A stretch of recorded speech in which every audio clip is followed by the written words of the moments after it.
Meaning of eventing. Eventing. Eventing. Eventing. Eventing. Eventing is a competitive equestrian sport that involves three phases: dressage, cross-country, and show jumping.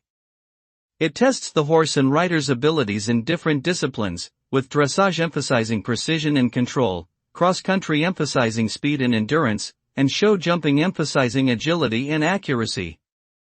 The sport requires a great deal of training and preparation, as well as a strong bond between horse and rider.